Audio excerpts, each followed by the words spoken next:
Welcome to Trap Bible Stories. Yo, so I'm reading my Bible, right? And in Genesis 19, I can't sugarcoat it, it got a little freaky. Wait, I promise I'm reading the Bible and not one of those magazines. Yo, this story is a bit wild, so viewers' discretion is advised. I repeat, viewers' discretion is advised. Because who was trying to smash an angel? Y'all, I'm shook! But anyways, let me rewind, because it all started when God heard how sinful two cities named Sodom and Gomorrah were, so he came down from heaven to go holler at his boy Abraham. See, God loved Abraham and he made him a promise to bless him. God was like, the sin in Sodom and Gomorrah has reached me all the way in heaven. Abraham was like, so what are you gonna do? God was like, you already know what I'm gonna do. So Abraham gonna say, wait, God, so you're gonna destroy the righteous with the wicked? What if there are 50 righteous people? Will you spare the people then? God was like, yes, yes. Abraham said, what about 40? God said again, yes. Abraham said, okay, God, what about 30? Wait, no, 20? God was like, yes, if there are 20 righteous people, I'll spare them. Abraham asked again, okay, what about if there are only 10? If there are only 10 people, will you spare them then? And again, God said, if I can find 10 righteous people in both of the cities, I will spare them all. Pause. See, many miss this part when they're talking about Sodom and Gomorrah, because it didn't start with the destruction. It started with intercession. Somebody that wasn't even the same location was asking God to have mercy. Because Abraham knew what God intended to do, but he still asked God to spare their life. See, sometimes you could be surrounded by hell, but you could still have one person pleading for mercy, saying, God save them. Anyways, so y'all, God sent 2 angels to go into Sodom and Gomorrah to show us what he already knew. Because all the angels had to do was find 10 righteous people. Just 10, not 100, not 50. Just me 10 folks that serve God, 10 people. And God said he was gonna spare everybody, but if they couldn't find at least 10, God was gonna destroy both cities. So the angels did what God told them to do. They went to Sodom and Gomorrah and started scoping the cities out. When they walked up to the city, Abraham's nephew named Lot was chilling by the city gate. Immediately, Lot knew something was different about them. So to respect them, he didn't even look at them directly. He bowed and said, hey, sirs, come to my house and wash up. Stay the night, and then y'all can go on and do what you need to do. See, Lot knew the people in Sodom and Gomorrah were wicked, similar to what we see today. But that's another passage. So anyways, the angels were like, nah, we good. We just need to see what these streets talking about. But Lot was like, please, y'all don't want to be out here. It's booty snatchers out here. The angels were like, booty? What? Lot was like, booty snatchers. Y'all gotta just trust me. So the angels was like, fine, we'll go with you. So Lot made the angels a buffet of food. He had a whole feast with meat and some fresh bread. Everybody was full as a tick and about to call it a night when they heard some commotion. And guess who it was? Y'all, it was a whole mob of both young and old men at Lot's door. Y'all, they bombarded his home. The next thing you know, there was a loud knock at the door. Knock, knock, knock! The angels were like, who could that be at this hour? Lot knew, but he played it off. Talking about, I guess we can all just head on to bed. But then there was another knock. Knock, knock, knock! And y'all wouldn't believe it. It was a crowd of men outside lined up horny talking about, hey, you, who, oh Lot? Where are the 2 fine men you took in your house? Tell them we just want to talk. Pause. The angels were like, who is that? Lot was like, it's nobody.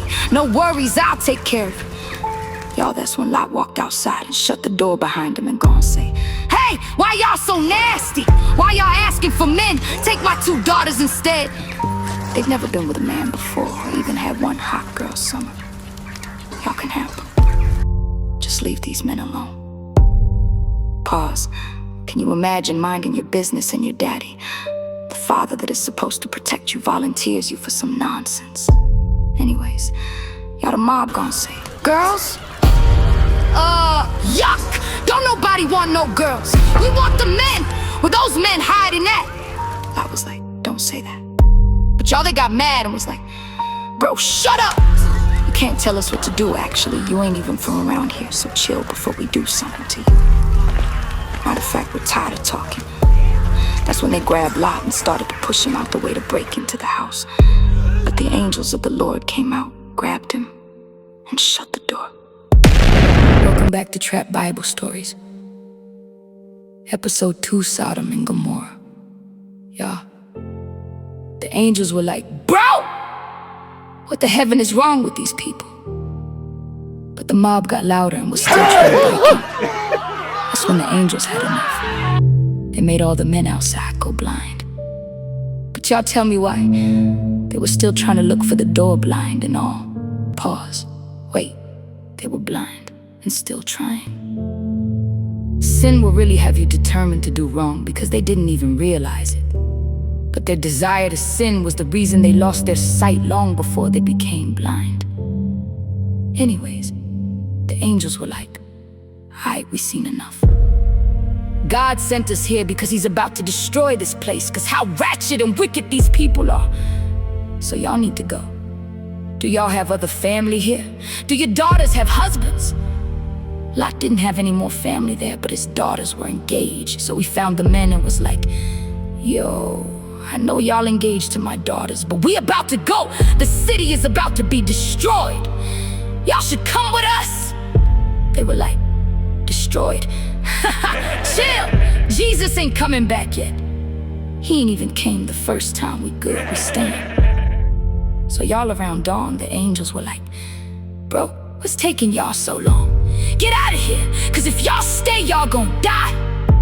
But Lot was like, "Wait, we gotta go right now." The angels were like, "Boy, if y'all don't get out of here." That's when the angels grabbed their hands and forced them out the city. The angels were like, "Keep running and don't look back for nothing." So y'all Lot, his wife, and his 2 daughters ran and finally got out of the city, y'all. They literally made it. When God started to destroy Sodom and Gomorrah with fire and brimstone. But y'all guess what Lot's wife did, y'all? This lady had one job. Don't look back, cause she gon' be nosy talking about, "Y'all smell barbecue?" And then she turned around. Well, she didn't say that. But y'all, what could've made her wanna turn around? Pause. Cause we look at Lot's wife like she's crazy, but how many of us have turned around after we've been running with God? Anyways, the next thing you know, she was looking real salty. Cause she turned into a whole statue of salt, y'all. She escaped Sodom, but Sodom never escaped her. And I know most people ended here, but that's not it. Cause Lot and his daughters went to a city named Zor, but they were afraid. This man's whole wife turned into some Lorry seasoning salt. The city he once knew was destroyed. He was like, "Nah, we can't stay here." So he ran and hid in the mountains with his daughters. Y'all tell me why, when Lot and his daughters got to the mountains, they decided to plot against their daddy. The oldest one was like, "Psst, psst. Hey bro, daddy got us up here with no husbands. The world done ended, and we gon' be lonely forever. We need to do something. Let's get daddy drunk." And y'all, that's exactly what they did. They took turns getting Lot drunk. They waited for him to pass out, and both of them end up having brothers, sons, cousin brothers. Anyways, moral number 1. Don't let your yesterday cost you your tomorrow. God protected Lot's family, but Lot's wife couldn't let go of what God delivered her from. Because sometimes the evidence of your faith isn't just knowing who God is. It's simply refusing to go back to the life God called you out of. Moral number 2, sin is never satisfied, see. The men of Sodom weren't ashamed of their sin. They were proud and consumed. And even after God struck them with blindness, they still kept searching for the door. That's what unchecked sin does. It blinds you, hardens your heart, and still convinces you to keep chasing what has already destroyed you. Moral number 3. When God's hand is on your life, everything and everyone can fall all around you while you're still standing. Because God remembered Abraham, so what destroyed others didn't have to destroy you. Because your conversation with God today can become somebody else's covering tomorrow. Anyways, I told y'all this chapter was a little freaky. Now go read it for yourself, Genesis 19. I wanna know what y'all learned. This is Trap Bible Stories with Tam Watts. Trap Bible Stories, book available on Amazon. Get volume 1 and 2 today. Get the audio version at trapbiblestories.supercast.com. I have so many Bible stories that have been requested. So stay tuned and bring your popcorn. And I'll see you on the next video. We learned scripture, mama, we made it.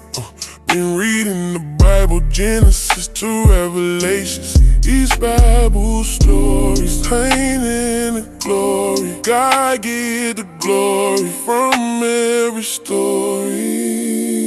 Trap Bible stories, trap. This is the trap Bible story. Trap Bible story. We learn the scripture. Mama, we made it. Been reading the Bible, Genesis to Revelation.